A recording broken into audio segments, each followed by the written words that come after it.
Salut, allez, moins de 7 minutes et je vous parle de la journée du 15 janvier.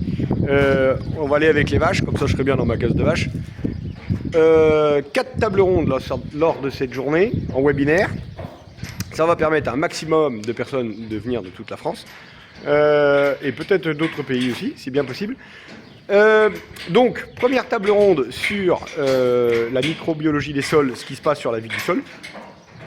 Deuxième table ronde sur l'alternative aux produits chimiques. Et troisième table ronde sur l'adaptation au changement climatique. Quatrième table ronde, peut-être la plus importante pour moi, sur l'économie.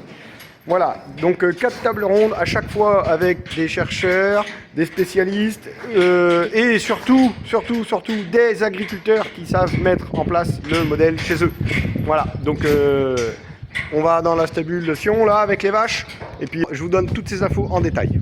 Premier sujet à 10h sur la vie du sol. Donc cette table ronde sera assistée donc, par Diane Mazur, en agricultrice. Chaque table ronde, il y aura vraiment des agriculteurs qui connaissent vraiment bien le sujet et qui font vraiment bien les choses. Donc des agriculteurs qui sont labellisés au cœur des sols. Donc Diane Mazur, qui est agricultrice dans l'Aude et qui sera accompagnée de Gaëlle Marliac, qui est enseignante chercheuse à VET AgroSup, qui va nous parler du microbiome des sols. Et également de Elodie Gagliardi, qui est une chercheuse à Arvalis, et qui, elle, va nous parler donc, de la fertilité des sols. Voilà, 3/4 d'heure de présentation de ce qui se passe, de ce qu'on voit, et vraiment du concret, parce que Diane Mazur, justement, ramènera toute la partie concrète de ce qui se passe sur sa ferme. Et puis un bon quart d'heure, 20 minutes d'échanges, de questions. C'est l'avantage du webinaire, c'est qu'on pourra vraiment avoir des échanges avec ceux qui écoutent. Ensuite, à 11h, deuxième table ronde sur donc, les alternatives aux produits chimiques. Donc là, on fait participer un agriculteur labellisé au cœur des sols qui s'appelle Laurent Terrien, qui est éleveur laitier en Vendée et qui va très très loin, lui, entre guillemets, pour ne pas utiliser de chimie. Tout ce qui concerne insecticides, fongicides, il n'utilise pas. Voilà. Donc Laurent ne sera pas seul, bien sûr, et il sera accompagné de Nastasia Cherotsky, de chez Agriodor, qui travaille beaucoup sur comment limiter les problèmes des insectes, entre autres grâce aux phéromones. Et également donc, de François Ben de chez De Changos, qui eux travaillent beaucoup sur les produits de biocontrôle pour justement éviter d'utiliser de la chimie qui est nocive. Donc il y a des solutions. Et Laurent, honnêtement, sur sa ferme, moi j'y étais plusieurs fois, donc j'ai mis en pratique beaucoup de choses qui viennent de chez lui. Donc ensuite, petite pause quand même le midi, on reprend à 14h donc, par l'adaptation au changement climatique.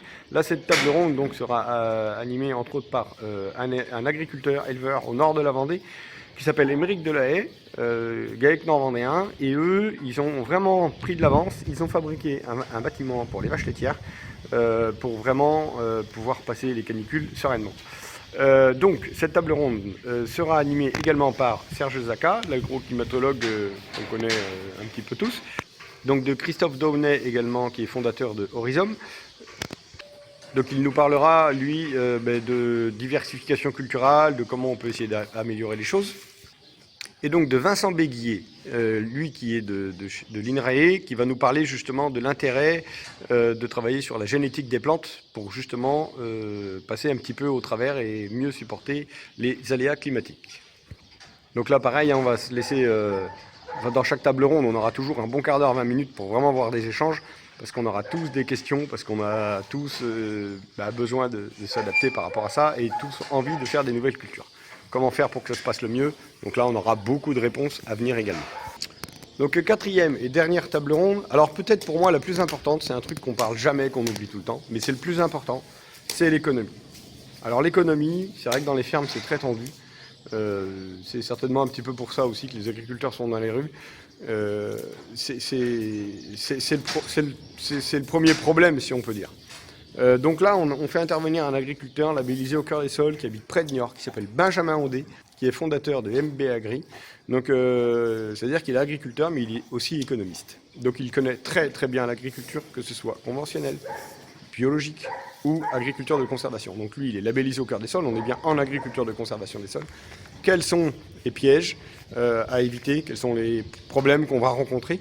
Parce que quand on passe en agriculture de conservation des sols, entre guillemets, on a moins de matériel, on n'utilise plus de l'as rotative, la charrue, mais il y a peut-être des choses à éviter ou des choses à ne pas faire, des pièges. Donc pour cette table ronde, pensez quand même à avoir en tête votre VE, vos marges, vos charges opérationnelles, pour pouvoir vous situer dans ce qu'il va dire. L'économie, c'est important. Et c'est à mon avis un des premiers problèmes de notre métier. Et pour compléter, donc Benjamin ne sera pas seul, il sera également accompagné de Hervé Lanté qui lui passe beaucoup de temps à la revalorisation de ses produits par de la vente directe. Voilà. Alors moi je suis convaincu que cette journée va être très très riche en enseignements. On va beaucoup apprendre parce que notre modèle agricole il est vertueux, il faut réussir à le mettre en place. Donc j'espère que cette journée va vous convenir. On ne le fait pas en présentiel, mais on le fait quand même. Et j'espère que vous serez nombreux à nous suivre. Et moi, surtout, je vous souhaite une bonne journée et je vous dis à bientôt. Salut, salut!